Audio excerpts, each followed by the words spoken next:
They taught you how to be good, how to play fair, how to follow rules, how to be a team player, how to wait your turn, how to earn things through merit.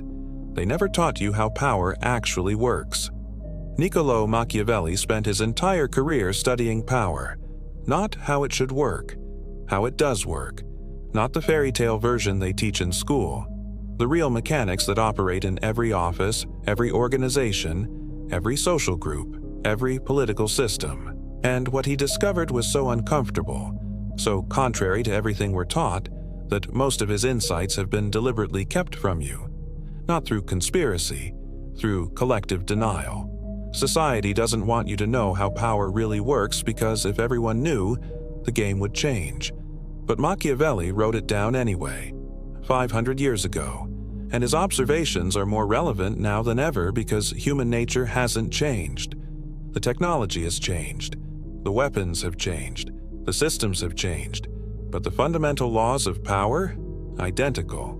In this video, I'm going to reveal the 7 laws of power that Machiavelli identified, the ones you were never taught because they contradict everything society wants you to believe. These aren't opinions. These are observations of patterns that repeat throughout history and in your life right now. This will change how you see every interaction, every relationship, every hierarchy you're part of. Let's begin. Machiavelli wasn't born into power. He was middle class in a world run by aristocrats. He had no inherited advantages, no family connections, no obvious path to significance. What he had was observation. For 14 years, he served in Florentine government, watching power games up close. He saw who rose and who fell. He saw which strategies worked and which got people killed. He saw the gap between what leaders said they valued and what they actually rewarded. Then he lost everything. Tortured, exiled, stripped of position. And from that position of having nothing left to lose, he wrote the truth. Not the comfortable version, the real version. The Prince was written as a job application, trying to get back into political service by demonstrating his understanding of power. It worked as knowledge. It failed as a job application. The Medici family recognized that Machiavelli understood power too well. He was too dangerous to employ. But what he wrote has lasted 500 years because it's true. Uncomfortable, but true. And the 7 laws you're about to learn are the ones that operate whether you acknowledge them or not. The question isn't whether these laws exist. They do. The question is whether you'll understand them or be controlled by people who do. Before we continue, if you want to understand the real rules of power that nobody teaches, subscribe to this channel and hit the notification bell. I break down Machiavellian strategy, hidden power dynamics, and how hierarchies actually work every week. And leave a comment telling me, which law of power have you seen operating in your workplace or life? I want real examples. This community learns by recognizing these laws in action. Now let's reveal Machiavelli's 7 laws of power. Law 1. Power is taken, never given. This is the foundational law that everything else builds on. Nobody in power voluntarily gives it away. Every transfer of power is either forced or appears voluntary only because refusing would cost more than conceding. Machiavelli observed that princes who inherited their kingdoms were weak. They'd been given power. Princes who conquered their kingdoms were strong. They'd taken it. The act of taking power develops the capabilities needed to keep it. Waiting for someone to give you power is waiting forever. They won't. Why would they? Power is zero-sum in most contexts. More for you means less for them. They have no incentive to share it unless you force them to. Modern application. You want a promotion. You wait for your boss to recognize your merit and promote you. Years pass. Nothing happens. Why? Because your boss has no incentive to promote you. You're doing excellent work at your current level. Promoting you means they need to replace you, train someone new, lose your current contribution, and possibly create a competitor for their own position. The person who gets promoted doesn't wait. They take the role before it's offered. They start operating at the next level. They create facts on the ground. They force the organization to acknowledge they're already doing the job. Then, the promotion is just paperwork catching up to reality. Machiavelli watched this in diplomatic appointments. The people who waited to be selected rarely were. The people who positioned themselves as the obvious choice, through building relationships, demonstrating capability, making themselves necessary, got selected because refusing them would be more awkward than appointing them. Power respects power. The act of taking power demonstrates you're capable of wielding it. Waiting for permission demonstrates you're not. This doesn't mean be reckless. It means stop waiting for someone to hand you power and start claiming the power you're capable of exercising. Law 2. Perception creates reality in power dynamics. What you actually are matters less than what people perceive you to be. Machiavelli was obsessed with this distinction. He wrote, "Everyone sees what you appear to be. Few experience what you really are."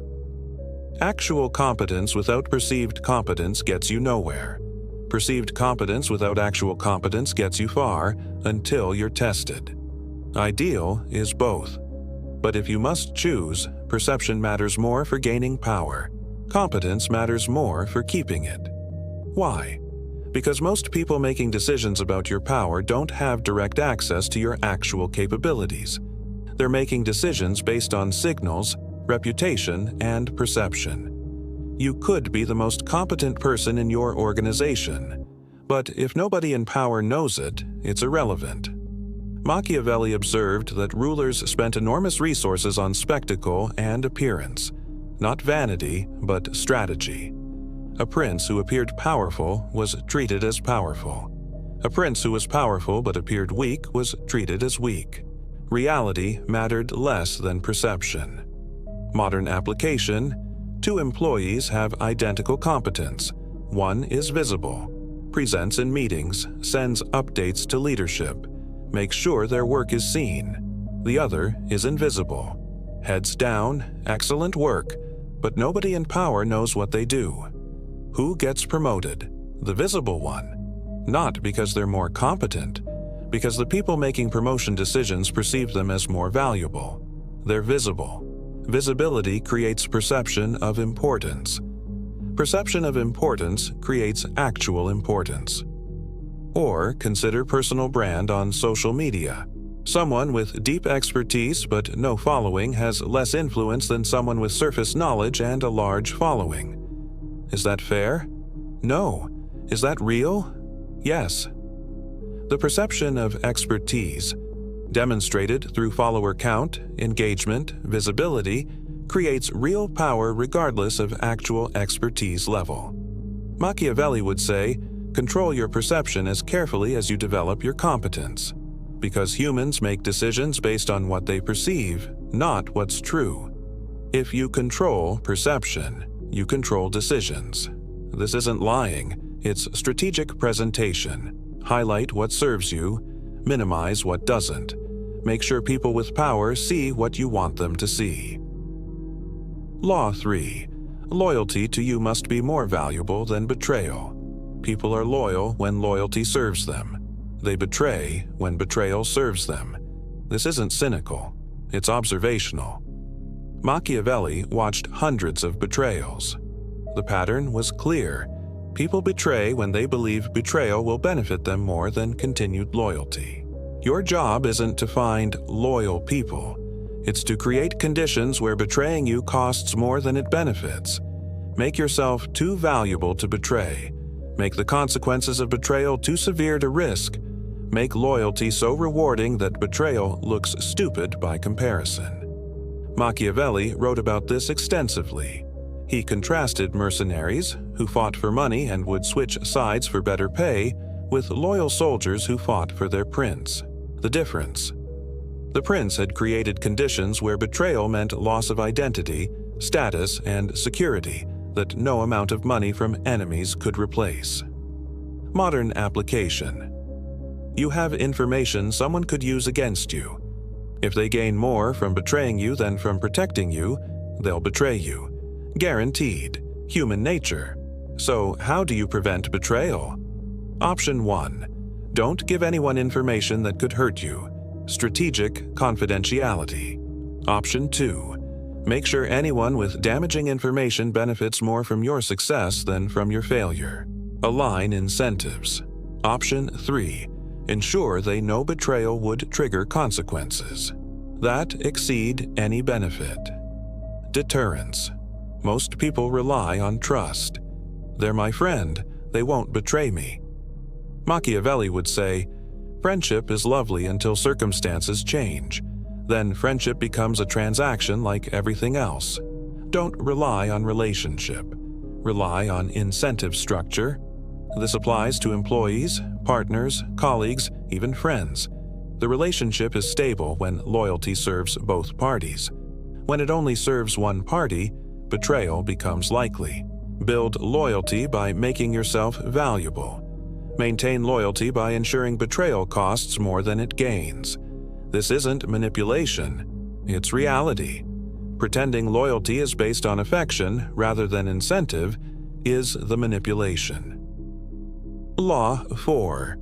Appear weaker than you are until the moment to strike. This is the law of strategic deception. Power is most effective when it's underestimated. The moment people know your full capabilities, they prepare defenses. Keep them thinking you're weaker than you are, and they leave themselves vulnerable. Machiavelli observed this in military strategy constantly. The commander, who appeared to have fewer troops than he did, drew the enemy into overcommitting. The commander who broadcasted his full strength gave the enemy time to retreat or prepare. In power dynamics, the person whose capabilities are known is the person whose moves can be countered. The person whose capabilities are hidden is the person who can strike before defenses are prepared. Modern application. You're building a competing product to your current employer's main offering. If you tell them, they'll fire you and maybe sue you. If you appear loyal and committed to your current role while secretly building your exit, you control the timing. When you quit to launch your competitor, it's too late for them to stop you. If you'd broadcast your intentions, they'd have stopped you before you started. Or in workplace politics, your colleague is trying to get you fired. If you appear weak and unaware, they underestimate you. They get sloppy. They document their scheming in emails you can later use against them. If you appear strong and aware, they're more careful. Their caution makes them harder to defeat. Machiavelli himself practiced this. His writings appear to be about Italian politics of his era, but he coded them with timeless principles. People reading The Prince for advice on contemporary Italian politics missed that he was writing about all politics forever. By appearing historically specific, he made his insights appear less threatening. Meanwhile, the insights were universal. Strategic weakness is a weapon. Let people underestimate you. When they realize their mistake, it should be too late for them to defend themselves. Law 5. Concentrate power, dilute responsibility. Those who hold concentrated power but distributed blame survive. Those who hold distributed power but concentrated blame get destroyed. This is the politics of accountability. When things go well, take credit. When things go badly, spread blame. Unfair? Yes. Reality? Also yes. Machiavelli watched this pattern everywhere. The prince who concentrated decision-making power in himself but blamed failures on advisors, circumstances, or subordinates survived failures. The prince who shared power but accepted all blame for failures lost support rapidly. Modern application. You're a CEO.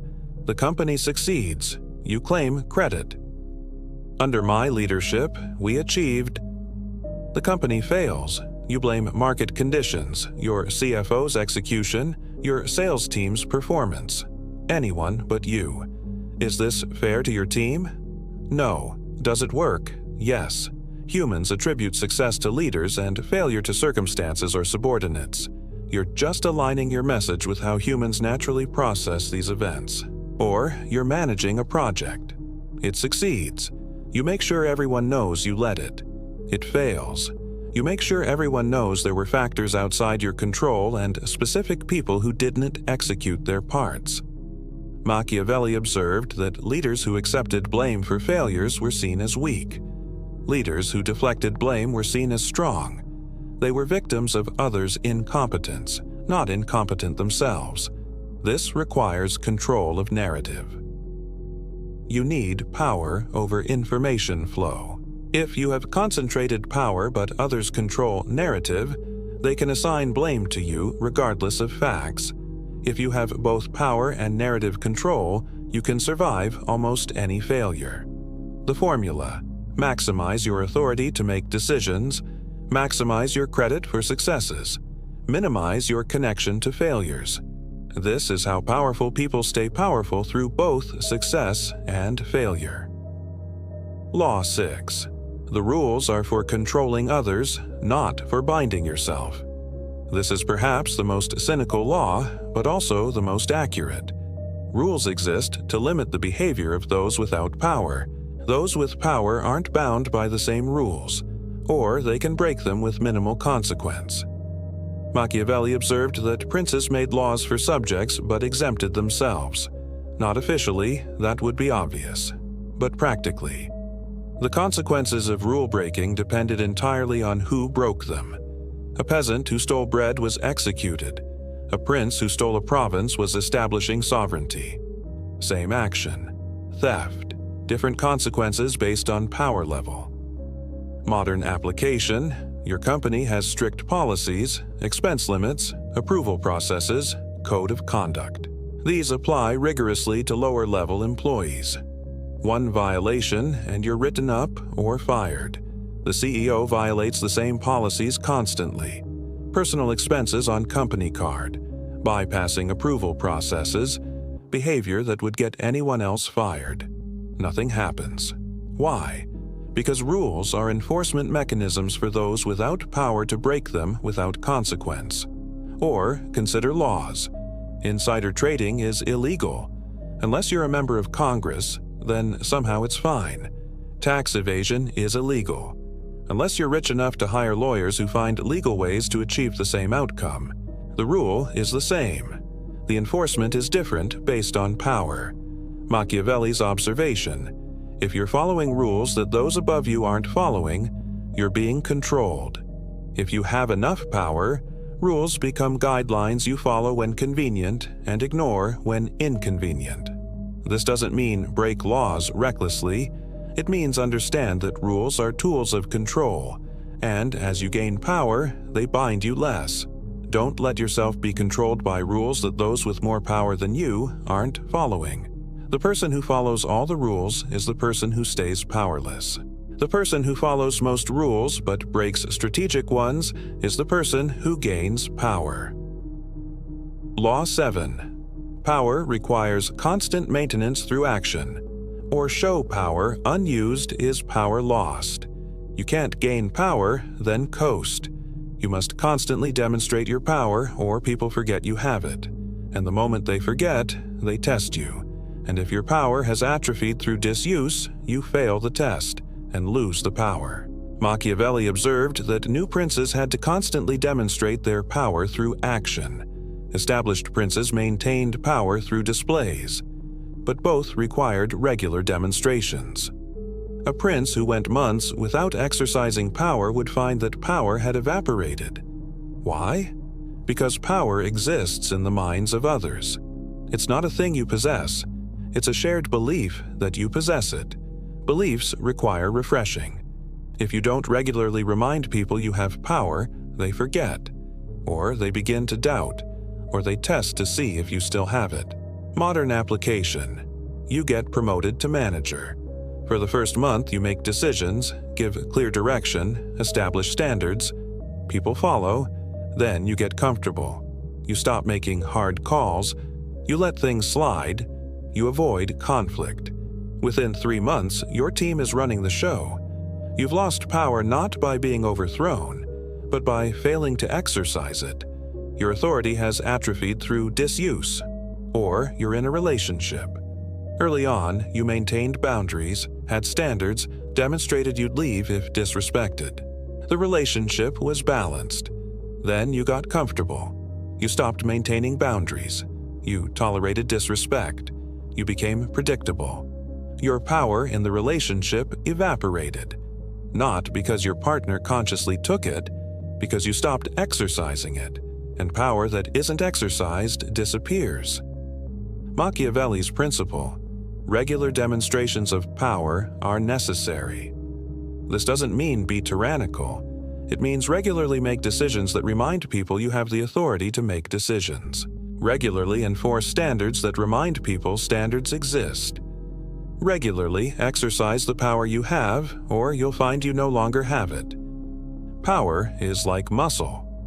Use it or lose it, and once lost, it's much harder to regain than to maintain. These 7 laws aren't all of Machiavelli's insights. They're the core ones that operate constantly and that you were never taught because they contradict comfortable narratives. You were taught that power is given to those who deserve it. Law 1 says power is taken by those who claim it. You were taught that substance matters more than appearance. Law 2 says perception creates reality. You were taught that loyalty is based on relationship. Law 3 says loyalty is based on incentive. You were taught to show your full strength. Law 4 says hide your capabilities until you strike. You were taught to accept responsibility. Law 5 says concentrate power, distribute blame. You were taught rules are universal. Law 6 says rules are for controlling others, not binding yourself. You were taught that you can coast once you gain power. Law 7 says power requires constant maintenance. Every law contradicts what society teaches. Why? Because society teaches you to be controllable. Society needs most people to follow rules, wait their turn, play fair, accept authority. The system can't function if everyone understands how power actually works. But you now understand. You can't unknow these laws. You'll see them operating everywhere, every meeting, every interaction, every power dynamic. These laws are always running in the background. The question is, what will you do with this knowledge? Machiavelli didn't write The Prince to make people evil. He wrote it to make people effective. He watched good people get destroyed by their ignorance of how power works. He watched moral leaders lose to immoral ones simply because the immoral ones understood the game and the moral ones didn't. His goal was to level the information asymmetry, to give good people the knowledge that bad people already had. Because bad people intuitively understand these laws.